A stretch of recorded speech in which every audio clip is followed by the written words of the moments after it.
देखो ये उर्वरक वाले चैप्टर के कुछ महत्वपूर्ण बिंदु हम पढ़ने जा रहे हैं। जैसे पहला महत्वपूर्ण बिंदु, ये पौधों में कौन से प्राथमिक पोषक तत्व पाए जाते हैं, आवश्यक पोषक तत्व पाए जाते हैं, NPK, नाइट्रोजन, फॉस्फोरस और पोटाश।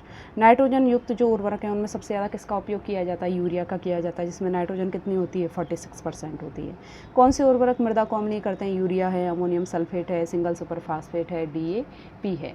नेक्स्ट बोला हुआ है, देखो calcium ammonium nitrate. Calcium ammonium nitrate जो होता है, देखो ये लिखा हुआ है, कैल्शियम अमोनियम नाइट्रेट जो होता है मृदा को उदासीन प्रभाव डालता है, इसलिए इसे क्या बोलते हैं, किसान खाद भी बोला जाता है। कैल्शियम अमोनियम नाइट्रेट को क्या बोला जाता है, किसान खाद, क्योंकि इसका मृदाओं पर उदासीन प्रभाव होता है।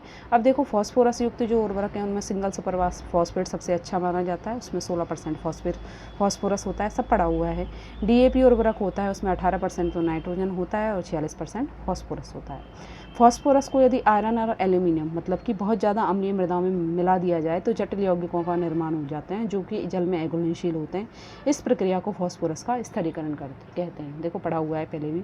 पोटेशियम युक्त जो उर्वरक हैं जैसे muriate of potash, sulphate of potash, इनमें क्रमशः कितना पोटेशियम होता है, म्यूरेट ऑफ पोटाश में 60% होता है, सल्फेट ऑफ पोटाश में 48% होता है।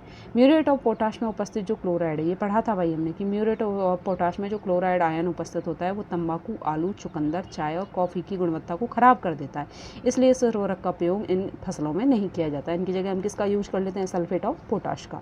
उर्वरकों के अधिक प्रयोग से मृदा की भौतिक, रासायनिक एवं जैविक गुणों पर प्रतिकूल प्रभाव पड़ता है। सोडियम युक्त जो उर्वरक हैं उनके अधिक उपयोग करने से मृदा कैसी हो जाती है, क्षारीय हो जाती है। ये महत्वपूर्ण बिंदु हैं इस चैप्टर के, जो हमें दिमाग में रखने हैं। क्वेश्चन आ सकता है, फॉस्फोरस स्थिरीकरण किसे कहते हैं, DAP में नाइट्रोजन कितने % होता है, यूरिया में नाइट्रोजन कितने % होता है, ठीक है। म्यूरेट ऑफ पोटाश का तंबाकू, चुकंदर, कॉफ़ी में क्यों उपयोग नहीं करना चाहिए, कोई भी क्वेश्चन पूछा जा सकता है। सारी इंपॉर्टेंट चीज़ें इसमें लिखी हुई है। ये चैप्टर कम्प्लीटली हो गया है फ्री। अब देखो तुम्हें इसकी वस्तुनिष्ठ प्रश्न पढ़ने, अति लघुत्तरात्मक प्रश्न पढ़ने हैं, ठीक है, जैसे हम हमेशा करते हैं। पुराने सालों के पेपर इसके देखने हैं, तब ये चैप्टर हमारा परफेक्टली तैयार हो जाएगा, ठीक है।